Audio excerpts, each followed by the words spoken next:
Hello, I'm Marcia Day Childress from the Center for Health Humanities and Ethics at the University of Virginia School of Medicine. Welcome to Medical Center Hour, UVA's weekly public forum on medicine and society. Thanks so much for joining us via Zoom today. You'll find our full fall semester schedule of Zoom webinars on the website for our Center for Health Humanities and Ethics. Do come to Medical Center Hour every Wednesday. Make us your virtual lunch date. Our Zoom session opens and closes with a rotation of slides about today's program. You will find there a short reference list and information about continuing education credit for clinicians. The slides also offer a short reference list, a link to our center's website, and you'll find also there short bios for our speakers and other information, plus a link to previous programs' video recordings on YouTube. Today's program is being recorded and closed captioned and will be posted to YouTube. Give and take between our audience and presenters is a Medical Center Hour hallmark. On Zoom, we ask that you enter your questions and comments into the Q&A function. We'll monitor that throughout the hour and draw from your questions for our speakers' consideration in the closing minutes of the hour. As always, we value your views, so please do use the Q&A function. Today, we bring that urgent existential global concern of climate change home to the Commonwealth of Virginia and inquire into its impact on the health of Virginians. Already, Virginia's weather and our land and our coast and most sectors of our economy are showing effects of global warming, with corresponding stresses on living conditions all the way across the Commonwealth. Climate change's manifestations have potential to seriously harm the health of all Virginians, but especially Virginians rendered more vulnerable historically and economically by where and how they live, work, and play. Virginia's cities and those who reside in our urban cores are at particular risk. Even as we examine the science and the social science of the situation, we'll also consider what Virginia's healthcare practitioners and organizations need to know and what they might do to help meet the health challenges of climate change. We're delighted to welcome three panelists today.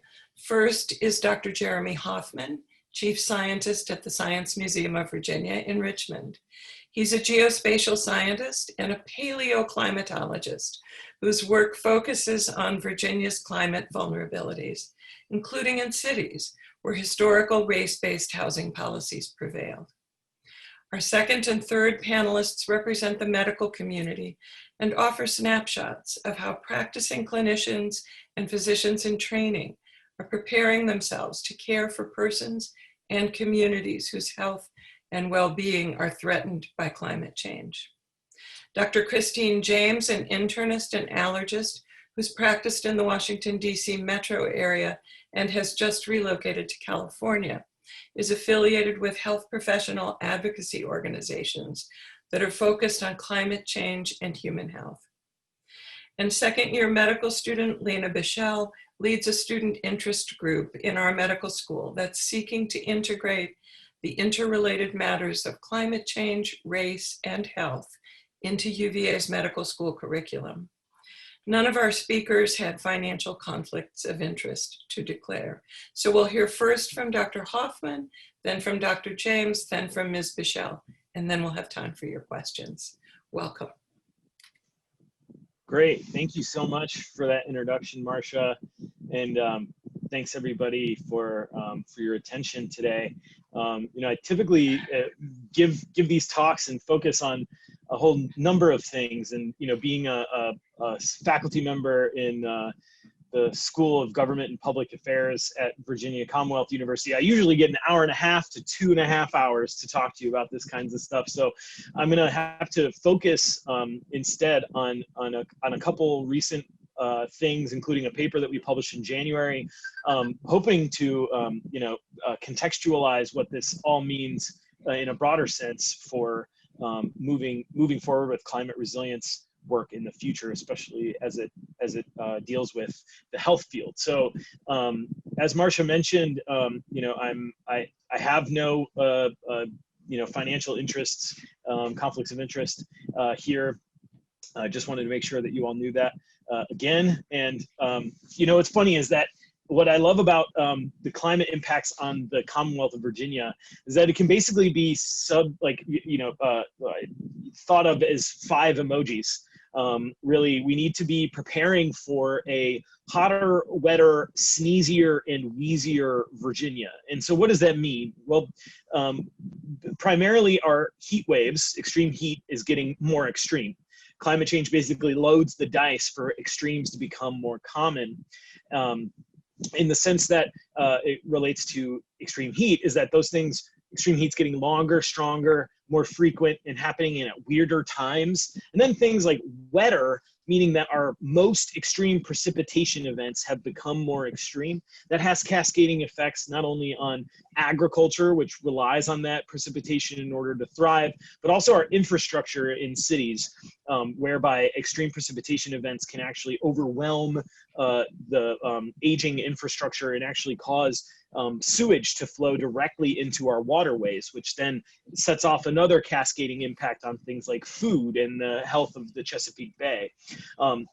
I also say wetter because the sea levels are rising due to extreme, or to global warming, melting land ice, as well as causing the ocean to actually physically expand. And locally here in Virginia, we have a couple extra things that make our relative sea level happen or rise faster than the global average. So that has big impacts on things like salinification, or like the saltiness increasing in our groundwater, to actual physical infrastructural problems with recurrent flooding, and all the massive things that have to do with sea levels encroaching from the east, which we won't get into here at all, really, but is worth your time investigating as well. And then sneezier and wheezier, in the fact that these lengthening warm and growing seasons actually promote a longer allergy season. We have actually tracked this occurring in the city of Richmond. This is primarily due to an earlier peak of the tree pollen season. This is, you know, not just seen in our, you know, in the data, but in like anecdotal evidence from people saying that they've been starting their, you know, their allergy meds and getting their kind of allergy shots earlier into the spring. It's not just you, it really is happening. And then wheezier, in the sense that we don't know for sure what the long-term trajectory towards healthier air quality will be. But we do know that over the last 3 or 4 decades, since the Virginia DEQ has really been monitoring this, that we've been enjoying some of the cleanest air that we've ever enjoyed here in the Commonwealth, including 2020 being a remarkably good air quality year on record, partially due to seasonal meteorology, but also due to the COVID-19 lockdowns and a minimization of our traffic over the course of the administrative lockdown in the spring. So all of this to say is that we could talk about any one of these detailed aspects of how climate change relates to health, but unfortunately today I have to focus on the hotter sense. And please check out the Science Museum of Virginia's YouTube page. We have stuff about El Nino, to hurricanes, to allergy season.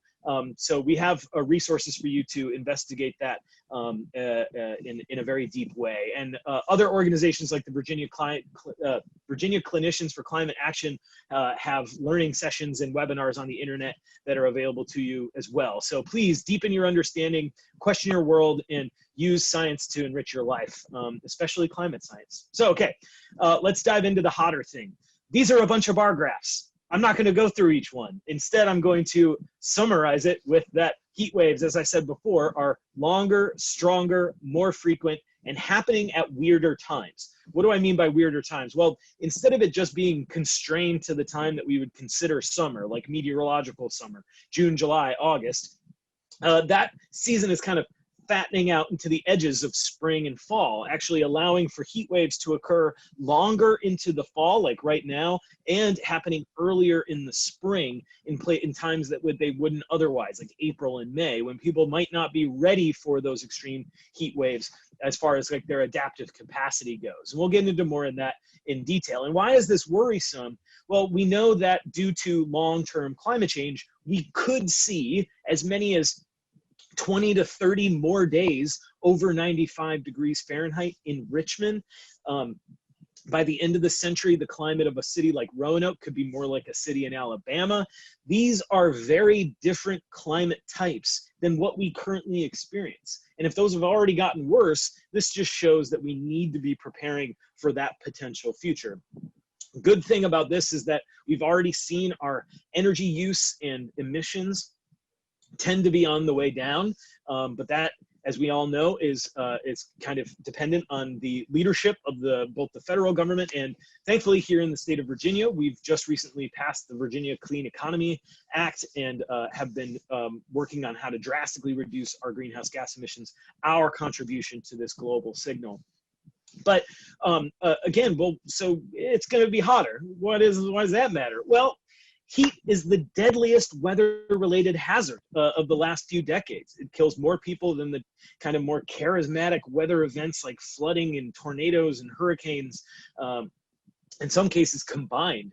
And so this is truly a silent killer. And we didn't learn this in any better way, I think, epidemiologically speaking, than in 1995 in the city of Chicago, where extreme heat wave caused temperatures to soar well over 100 degrees Fahrenheit.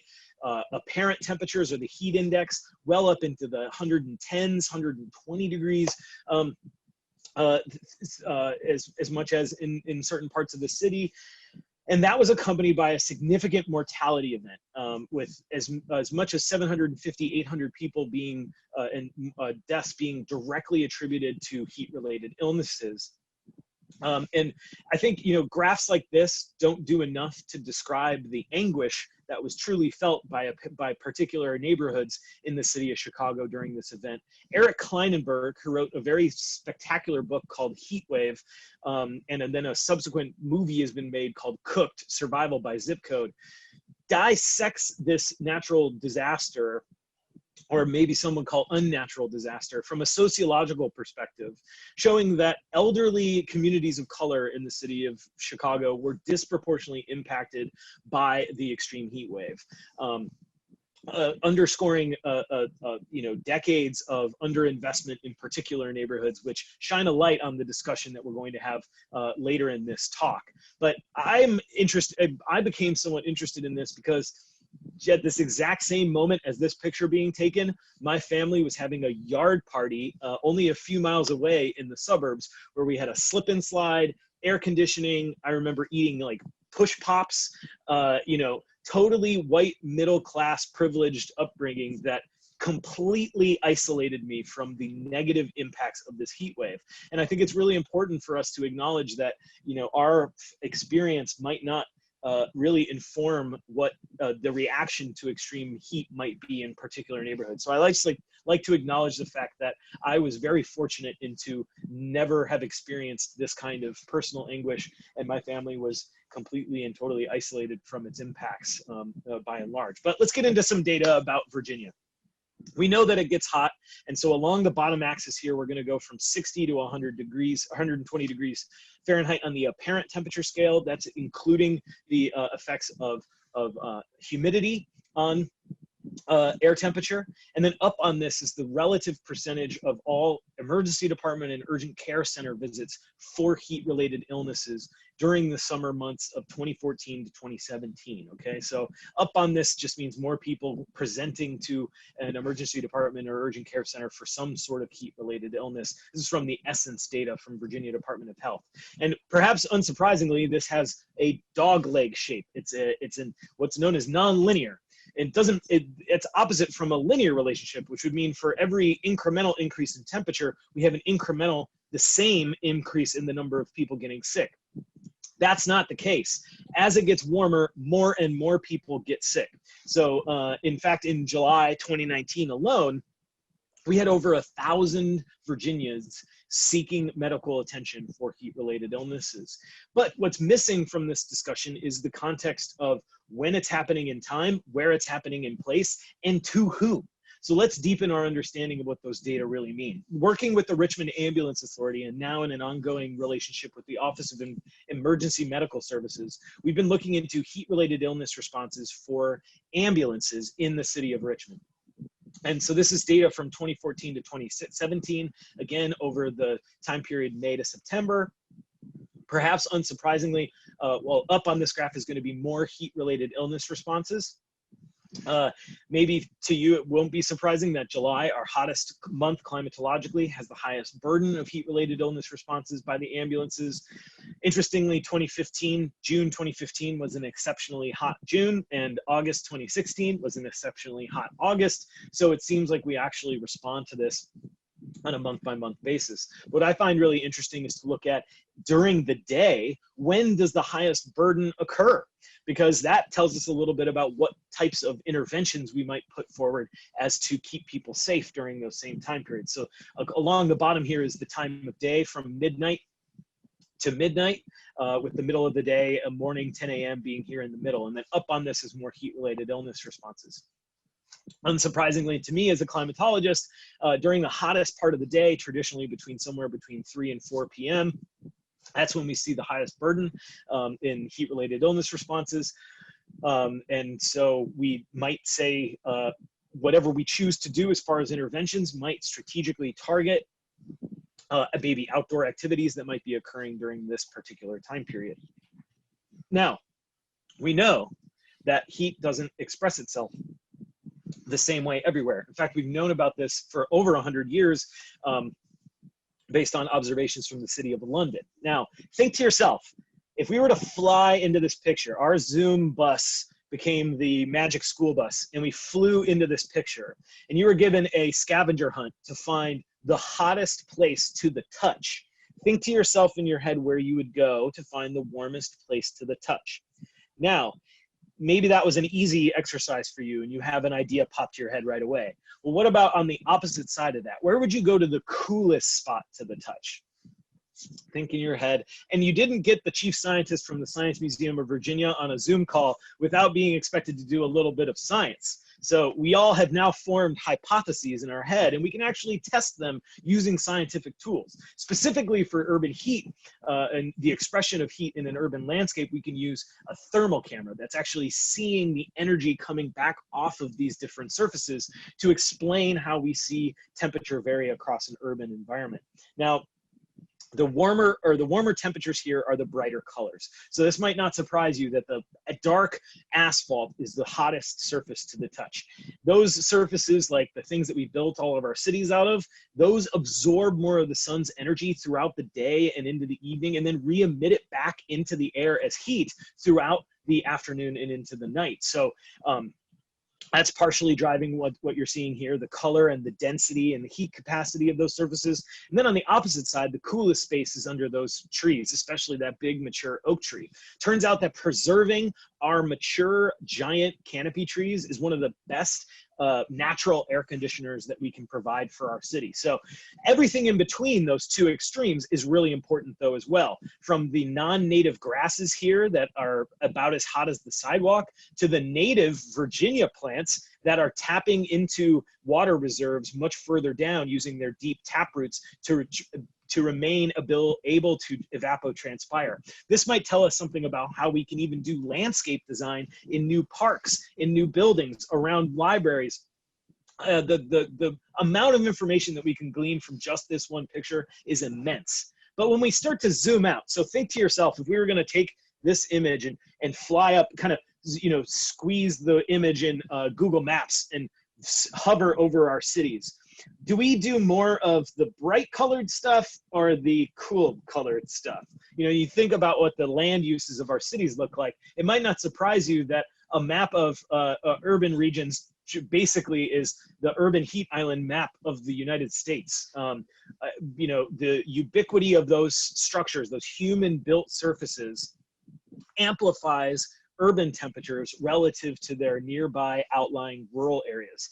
And so these are known as urban heat islands, and we can see them in just about every city, regardless of size, and really regardless of context. And so it becomes a really interesting question to understand just how much does temperature vary between different places, who's living there, and what can we do?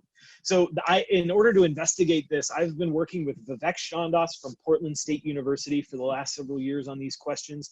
He determined that he can hang these really neat looking PVC pipes out of car windows and take the city's temperature, much like a thermometer that you might put under someone's tongue. This is assessing the city's temperature during a heat wave, basically taking its temperature during a fever.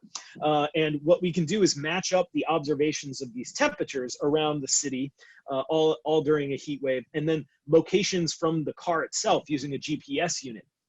So by sending out like 20 cars all at once, we can gain a very highly descriptive map of how temperature varies across our urban environments. And so and tell you a little bit about what we did in the city of Richmond.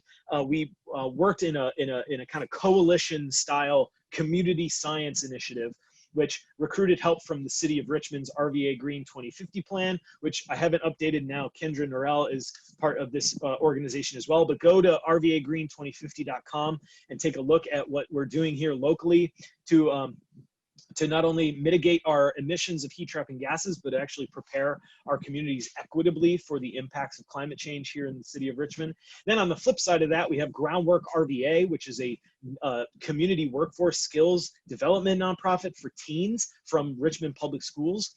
And their mission as part of a national network of groundwork trusts is to green the cities that they work in, prepare youth for success, improve the health and quality of life of all who are in the city, and to realize racial equity. And if that doesn't sound like a climate action group that didn't really know that they were doing climate action, it was a really neat way to start a collaboration about, hey, I have this science project. Do you guys want to come along?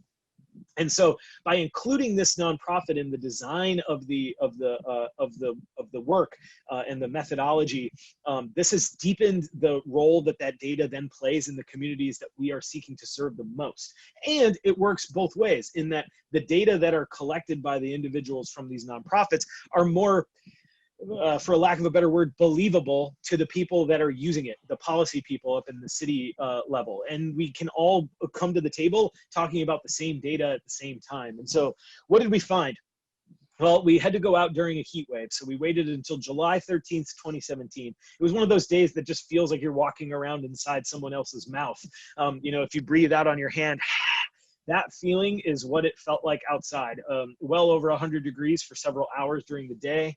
And we dispatched groundwork teams as well as volunteers from the universities and the city and the newspaper to go out and map the city's temperature. What did we find? A 16-degree Fahrenheit difference between the warmest and coolest place at the exact same time. At 3 p.m. in the afternoon, there was a 16-degree Fahrenheit difference, at least, between the coolest and warmest place in the city of Richmond. Now, when we've continued this work with the ambulance authority, remember what I said earlier is that this doesn't tell us anything about where it's happening in place. So when we look at a map of just where ambulance responses occur in the city of Richmond, this is what we get. This is ambulance responses for the last 5 years for heat-related illnesses. The correspondence between these two maps is astounding. And actually, we're starting to deepen the understanding to include normalization by the number of people that live here. Even by doing so, you get the same pattern emerging where the hotter areas have more heat-related illness cases per 10,000 people than anywhere else in the city, suggesting that this is a real response to the built environment. Now, another deepening aspect that my colleague Jessica Rosner at the Virginia Department of Health was able to help me out with was to understand who are these people a little bit more in detail. And by looking at those ambulance responses that had details about the race of the individual, 60% of the heat-related illness responses in the ambulance were responding to Black individuals. Black individuals only make up about 48% of the population in the city of Richmond. That clearly identifies this as a disproportionate burden on the health impacts of the climate stressor. So we're really starting to get into the knowledge of this in a little bit, in a much deeper way. And so we can't dwell on that, especially right now. I want to show you some other information at the zip code level, which is really one of the things that we can still do with the heat, with health data in a kind of reasonably easy way, is that we see that these 4 zip codes are the warmest ones in Richmond. And if we look at heat-related illness responses from the ambulance, we see the same 4 zip codes pop up as having the highest rates of ambulance responses. But not only that, we can check that with urgent care center and emergency department visits, which identify, surprise, the same 4 zip codes as having the highest rates of presentation to urgent care centers and emergency departments for heat-related illnesses. So what is it about these areas that might tell us something about the vulnerability or the risk related to heat-related illness? Well, this is a map of the city of Richmond and its tree canopy. These areas that experience the warmest temperatures are, of course, those areas that have the lowest amount of tree canopy. This has been shown in cities all over the country with the huge disproportionate distribution of trees. This then plays back on things like air quality, stormwater management, mental health, and all of these cascading impacts that you can think of about related to exposure to green space. Also, underlying this is wealth. These same areas that have very low tree canopy tend to be those that experience higher levels of poverty. And this has been shown across the United States as well, where tree canopy correlates to wealth in cities all over the country. Why is this important? Well, if you don't have shade and you don't have the money to do some sort of adaptive capacity kind of thing, like buying an air conditioner or a series of fans, or to have health insurance, or to be able to access healthcare in a meaningful and quick way, you're at a relatively higher amount of vulnerability to these extreme heat waves than someone that has a lot of natural built environment assets as well as financial assets. Now, combining all that together, we can get an idea of vulnerability, as I mentioned. And that looks like this. We've updated it a little bit with the RVA Green 2050 plan. You can go to see this at the rvagreen2050.com and investigate the variables that go into our heat vulnerability index, which also includes mentions of like underlying health issues that can be exacerbated by extreme heat. But this is what our heat vulnerability map looks like. And we did an exercise early on in the pandemic to look at the emerging data related to what predisposes people to being exposed to COVID-19 or the coronavirus. And then what are the health conditions and living conditions that might predispose someone to have a more severe case? And maybe unsurprising to those of you on the phone call is that those maps look virtually identical. They're basically the same map. The same places that are extremely vulnerable to extreme heat are the same places that are vulnerable to or have a higher aggregate COVID-19 risk. And so a good question here is like, if we see this going on in all these cities around the country, if we see this going on here in the city of Richmond with a new pandemic, a new novel coronavirus, what is it that ties all of those things together? And I think I can convince you in some ways that it has to do with an underlying housing policy from almost 100 years ago. Just highlighting in yellow where our vulnerability map overlaps with the redlining map from the Homeowners Loan Corporation in the 1930s, 1937 specifically. Basically, the federal government gave assessors the ability to go into cities all over the country, about 250 cities, and rate particular neighborhoods along a perceived safety for investment spectrum. Now, that varied from A to D with colors corresponding to each one of those grades. A being the best, D being hazardous, and given a red outline. Now, what really motivated them, beyond things like the housing stock, the quality of the land, all that sort of thing, were the people that were living there. And so largely the historical focus on redlining maps deals with the population makeup of the time. And so this is Jackson Ward, Newtown West, and the Carver neighborhoods of Richmond that were described as having 95% Negro inhabitants. That's all that was described about the people that were living there, including that they were high in relation to the whole number of relief families.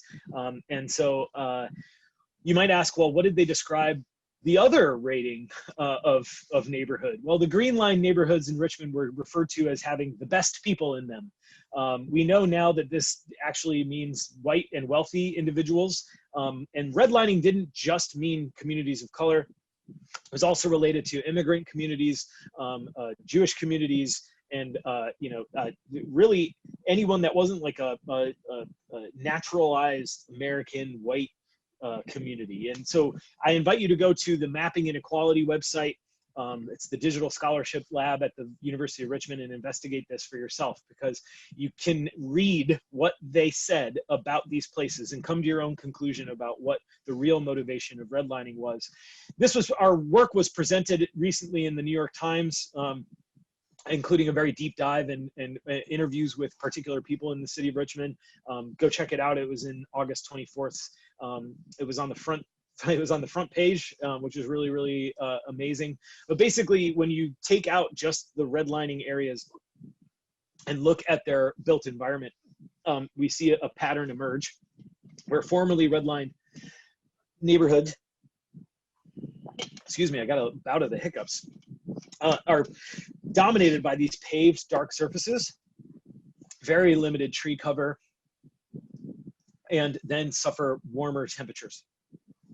Now, the good question to ask as a scientist is, well, it wasn't just Richmond that was redlined. We know that there were hundreds of other cities redlined around the country. And we know that those areas like Richmond tend to be low to moderate income areas, as well as remain predominantly minority communities in these formerly redlined versus non-redlined areas. So in January, we published a paper looking at 108 aggregated areas, and we aggregated them because they all fall within the same satellite tile that allows us to see the extreme heat using a thermal camera that's on a satellite in space. We can go into more detail about the specifics if you'd like, but what did we find by comparing the summertime surface temperatures between the different grade types in all of these cities around the country? Well, on average is about 4.7 degrees Fahrenheit warmer in these formerly redlined areas versus their non-redlined counterparts. This is, of course, then different depending on the region of the United States that you're looking at, with the South and the West having the largest differences, and the Midwest having the least. This is an interesting pattern that requires further study to understand why those differences might exist. But we also looked at the underlying land use, and that these formerly redlined areas around the country have significantly more dark, hard surfaces, like roads and parking lots, and much fewer tree canopy. This result has been replicated in a couple of other studies since ours came out, so we know that it's real, and using independent data sets and analysis techniques, these patterns emerge in several places. So this kind of wholesale difference in community, makeup and land use is just it's astounding to see it play out in place after place. And what's really more astounding to me is that now there's been an explosion of studies relating this housing policy to present day risk. Now, I don't mean to suggest that the redlining caused the differences between these places. The land use types in many ways between these areas already existed. And we know that by looking at the descriptions of the land use types going on in those places already. So I'm not suggesting that these things created the heat differences, but what they did do was codify those differences into law. They set a community's trajectory for the next 80 years that then included in places like redlined areas where we would demolish whole entire neighborhoods to make way for the interstate system, which now predisposes those areas to have more of those paved surfaces, as well as poorer air quality and the sorts of things that expose people to respiratory illness exacerbations.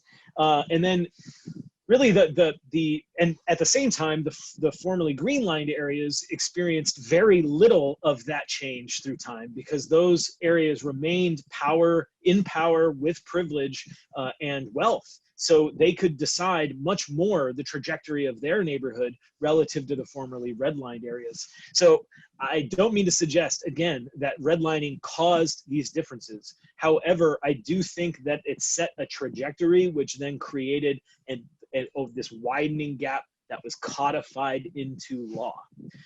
Now, all right, last but not least, NCRC just released this report, which you can also go and take a look at. If you just Google NCRC redlining health, there's a mapping portal with this as well that you can look into your own city if it had a redlining map.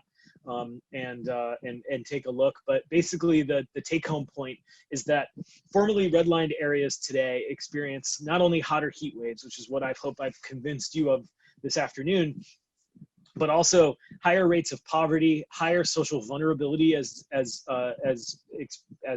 known by the CDC, lower life expectancies, poorer mental health, higher prevalence of chronic respiratory disease, higher prevalence of diabetes, more obesity, and higher prevalence of stroke. Follow-up investigations of other environmental stressors are starting to show that these areas still see elevated amounts of air pollution relative to green-lined areas, as well as higher risk to flooding caused by either extreme precipitation or are at risk from sea level change. So this, I think, puts a very clear lens to what needs to come next. And so I'd like to finish with just kind of what are some of the things that we can be thinking about doing and advocating for, or trying to find folks that support these sorts of moves, is to really think about how we can move away from stuff on the left side, the impervious surfaces that dominate these landscapes, that increase the speed of surface runoff into the sewer systems. They increase the air temperature. They might contribute to poorer air quality. And instead think about how we can be designing and getting community design focused on pervious surfaces, greening these areas up, providing workforce opportunities for the people that live there to take care of these places, to design them, to be involved in the curation of these types of landscapes. And then, kind of the cute way to describe it is that, the best time to have planted a tree was 20 years ago, but more and more evidence is suggesting that trees play more than just the role of an air conditioner. They also are a ShamWow and a safety guard and a noise reducer and a therapist and a birdhouse, and they have all of these really amazing benefits. So what can we do? Well, certainly we can be advocating for more trees in these areas, but recognizing that it's not really maybe what the community there wants. So we need to be having conversations with individuals from these areas, inviting them to the table in a way that they've never been invited before, and allowing them to take control of the projects that seek to ameliorate these things. And so I hope that I've contributed to this conversation today and made a very clear case that there seems to be this inequitable distribution of environmental stressors. And I know we didn't get to talk about too much of the other things that connect climate to health in the Commonwealth, but I hope to continue this conversation with you all. And I leave you with this picture, which is from the city of Richmond. On the left side is Jackson Ward, one of those historically redlined communities. And then on the right side is Windsor Farms, where the best people tend to live. So thank you very much, and I appreciate your attention.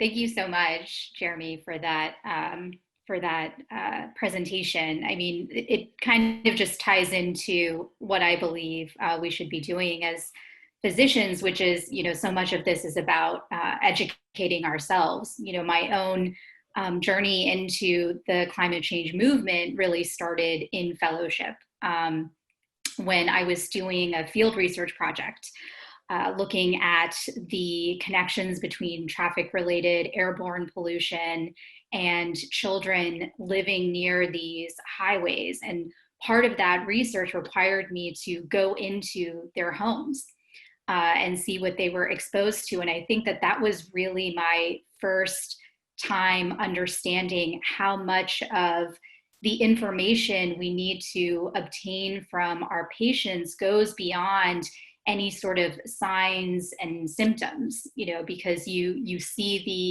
the environments where our patients are and then start to understand that, our treatments may not be enough, the prescriptions that we give. And, climate change, especially in my field of allergy and immunology, just touches every part, which Jeremy talked about in the very beginning. And so with my own patients, so much of my focus now comes from talking to them about what they are exposed to, because there are many times when they just can't make those links. And then it's also really changed the way that we're thinking about, how do we address these issues for our patients in terms of interventions just beyond medications? Are there things that we can do to help them within their environments? And then even more broadly, how do we put this information out there so that there is real policy that can be put into place? Because the truth of the matter is, regardless of what our political environment is like right now, climate change is a nonpartisan issue. It affects everyone.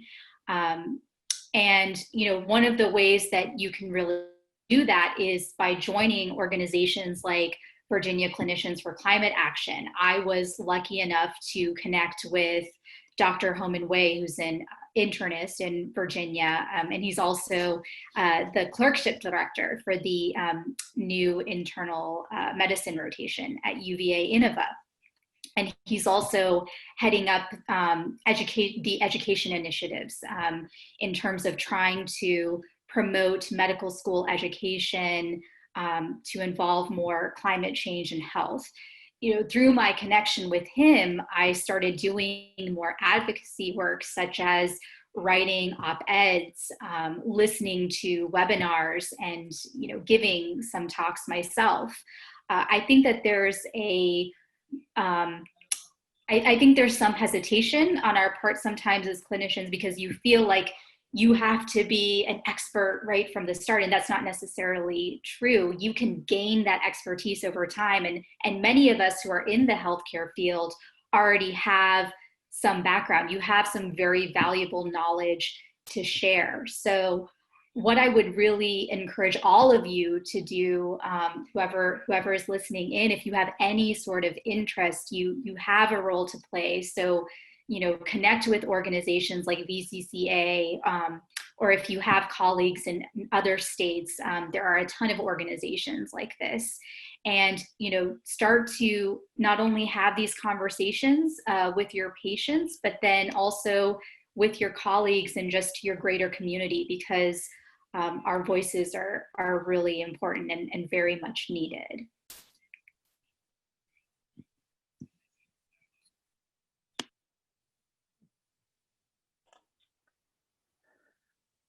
Thank you, Dr. Hoffman and Dr. James, for your presentation and comments. So now I get to give the medical student perspective. So as the preceding presentations have reiterated, there's a deep connection between the social factors and environmental factors and health outcomes.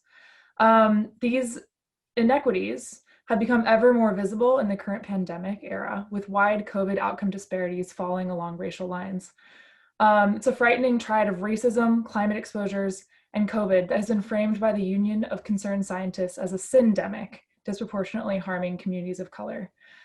While Dr. Hoffman's presentation focused on Richmond, which is close, it isn't local, and there are no doubt very similar forces at play here in Charlottesville. In fact, there's a project called Mapping Seville currently underway, scanning property deeds to create a database of and base map of racial covenants to then compare with maps of public health data, education, employment, and policing around Charlottesville. As a student group, the newly founded Climate and Health Interest Group at the School of Medicine is working to incorporate climate change into our education and future practices with the help of VCCA, Dr. James, Dr. Y, and many others. We are doing this because we know that it is crucial to have an understanding of the forces affecting our patients' health beyond what we see in our isolated clinic visits. Our first step in doing so, we formed this group just this year. So our first step in trying to expand our understanding of the impact of climate on health was via a summer discussion group that was actually inspired by a presentation of Dr. Hoffman's I saw over the summer. In this weekly discussion group, we covered some of the environmental factors that shaped the land use that was then later codified via redlining, leading to these resultant inequitable exposures, as Dr. Hoffman mentioned. We also had a session on air pollution and particular communities and regions that are impacted. We also had a whole session on heat, looking at the case study of that Chicago heat wave that occurred in 1995 that killed Black and brown elderly residents at higher rates. We had a session on water safety that explored migration due to exposure to hydrological extremes, as well as rising sea levels, in addition to climate gentrification in coastal regions. We touched upon food security, both in terms of the environmental impact of food production and waste, as well as food deserts across our state. And then we finished with a session on what our next steps should be. So now we're in that part where we're doing some of those next steps, or trying to at least.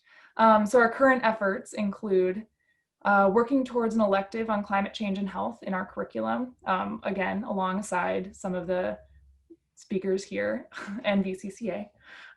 Student-led advocacy around climate policy in our state. Evaluating practices within the medical school and the health system that could be tweaked to be more sustainable.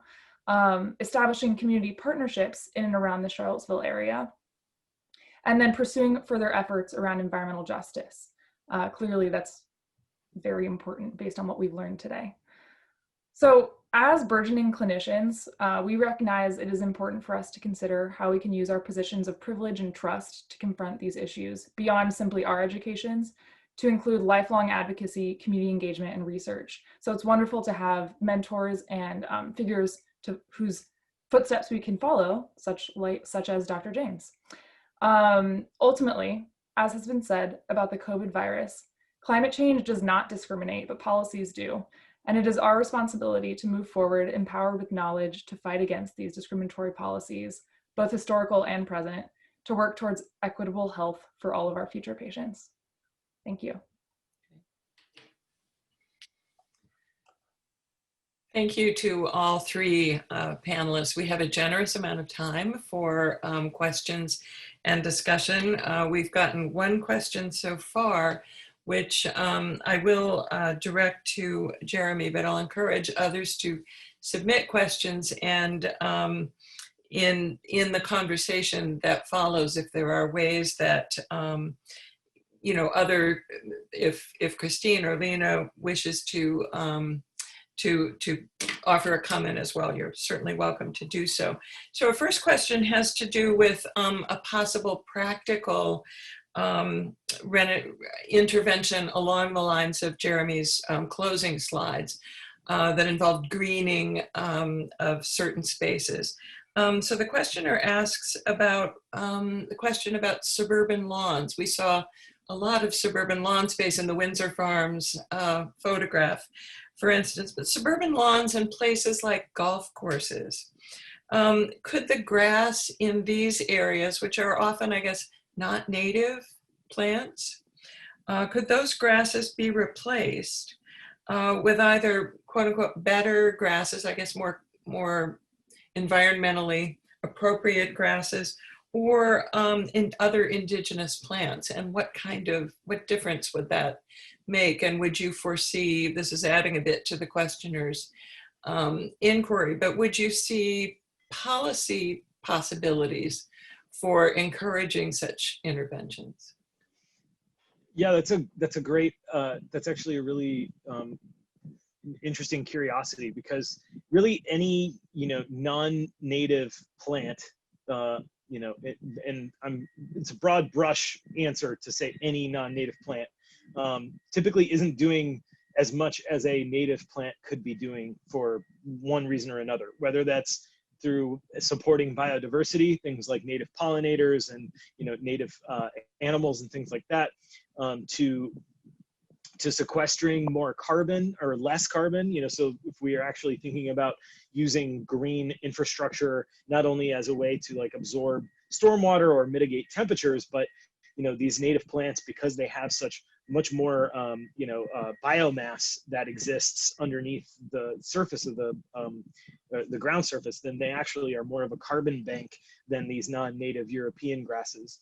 But then also in utilization of resources. I mean, the amount of water that we need to use in order to keep non-native lawns healthy is extreme. Not as extreme as some other, municipal or manufacturing uses of water and things like that, but certainly a non-trivial amount of water is used to support those sorts of non-native grasses, especially as we start to see the shifting hydrologic cycle occur here. Because the precipitation events are getting more intense, that also means in some ways that the dry events are also more intense. So there's a lot there, and I'd say, I think golf courses are an interesting case because so few people get to enjoy them to begin with, and so they're very restrictive in access. Primarily you have to access them by car. They have to, they're expensive and prohibitively expensive for folks that may not, come from traditional kind of golf related kinds of families. And so, I think that green spaces that are of such high quality could be used to much more benefit than they currently are. And so I do see how policies from other places have had an adaptive reuse of those sorts of green spaces, creating housing and public parks for in the place of kind of really kind of spaces of privilege like that. So it's an interesting question, and I think we could absolutely use more native plants and low-lying ground cover in order to accomplish the manicured kind of look that we'd like.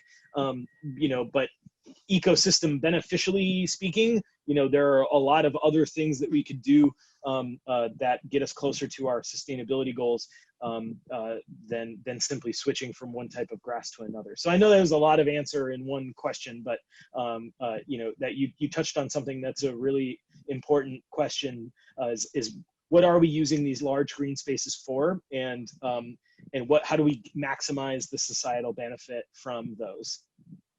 I have a couple of related questions. One involves, and again, sort of directed more to Jeremy Hoffman.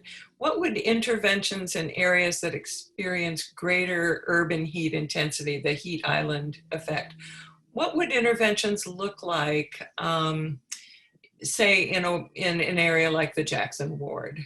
And I, again, thinking about what you were suggesting, that it might be important to talk as well with the residents of that community. But what would you imagine those kinds of interventions might look like? What do those communities need? Yeah, so there are a lot of things along a spectrum, from kind of like immediate impact things to like, decadal impact things. And so first and foremost, I think having conversations about, hey, would you see this as an issue? Would you like something to change here? What I think of most immediately would be things that would cut off the exposure to heat on a person's day-to-day kind of like needs. So we know that a lot of folks that are in formerly redlined areas rely on public transportation. So do you walk to the bus stop? And when you get to the bus stop, do you have a shelter that shades you from the sun? You know, and if you don't, then that's a wonderful thing that we could literally do. We could snap our fingers and say every single bus stop has a shelter on it. And next summer, we would have fewer people being exposed to extreme temperatures while they're relying on their mode of transportation. So that's like an example of an intervention that you could physically go out and install a shade structure at a bus stop for kids and adults, like right now. And then there are things like, you know, longer term kind of solutions, like trying to find pocket park areas, places where people can take a, you know, existing lawn. Like there's all these like weird median strips and like little triangles where old road placements went awry and that sort of thing. And so we've taken to developing small scale pocket parks in hot neighborhoods, and it can be as simple as like laying down a couple of seats, you know, public seating, and interest things like a little library, and automatically you have this really neat like climate resilient place for people to sit and unexpose themselves from extreme temperatures. Then there are things that are like policy level things, and so this would be like subsidizing air conditioning units, providing people to get rebates, cooling rebates, you know, for installing things like trees, and then really like emphasizing the increasing of tree canopy would kind of be the key thing. But unfortunately, it takes like 20 or 30 years for a tree to go from the little tiny thing that we plant to something that's really like a natural air conditioner. So I think that there needs to be, and like anything, any hard policy thing, and especially climate change, there's no one silver bullet.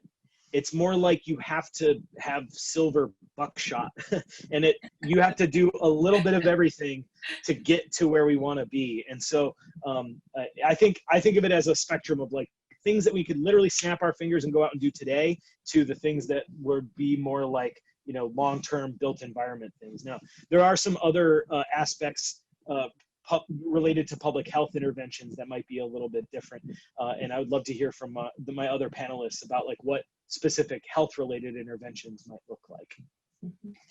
So I was actually just going to say, Jeremy, so during fellowship, when we were doing this research, you know, a big part of it was actually involving community members and actually getting their opinions on, you know, not only our research design, but what they were hoping to actually come out of the project, you know, in participating, what they hope to see by the end of it. And there is a type of research method called community-based participatory research, which I think has a huge role especially with climate change, where, you know, you have research groups connecting with communities in this way and having them very involved, and community members actually doing part of that, you know, doing part of the research for you. So you get an understanding of, you know, what types of interventions are they looking for.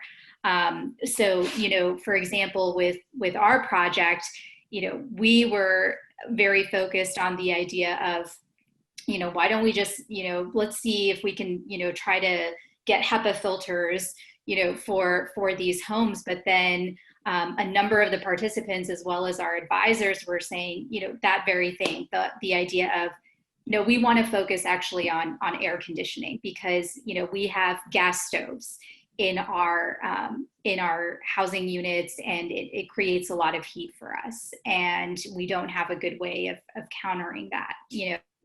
So what I would say is that, again, as physicians, or, you know, medical students, fellows, residents, any of us who are doing this research, I think it would really behoove all of us to, you know, try to become more, not more involved, but just more connected to the people that we're trying to help, and to figure out what kinds of health issues and interventions we need to focus on, because sometimes they don't always align, but they can actually provide a great framework for the future.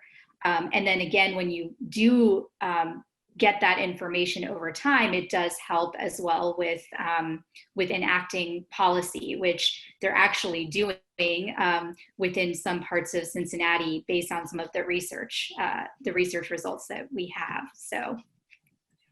Thank you. We have a couple more questions that actually we really don't have enough time to address them, but they range from the very much at home kind of interventions that can be done right away, and that is how to make your driveway more pervious. But also a message from Virginia Clinicians for Climate Action that they are going to be working on an event with lawmakers in Richmond, a day or a day and a half, taking place in the last 2 weeks of January 2021. And VCCA will have more information about that event. But it is again, an effort for clinicians to affect change on all levels, from their practice and their personal lives to policy at the state and federal level. I'd like to thank all panelists today, Jeremy Hoffman and Christine James and Lena Bichell, for a wonderful and informative program. I ask you to join us next week, 21st of October, for a program on the stigma of clinician burnout, breaking through the culture of silence. And we have with us Jennifer Feist, Corey Feist, Pam Cipriano, and Bobby Shabra, all from UVA, but talking about a problem that is national and urgent. So join us then. Thank you all for being with us today, and have a good week. Thanks.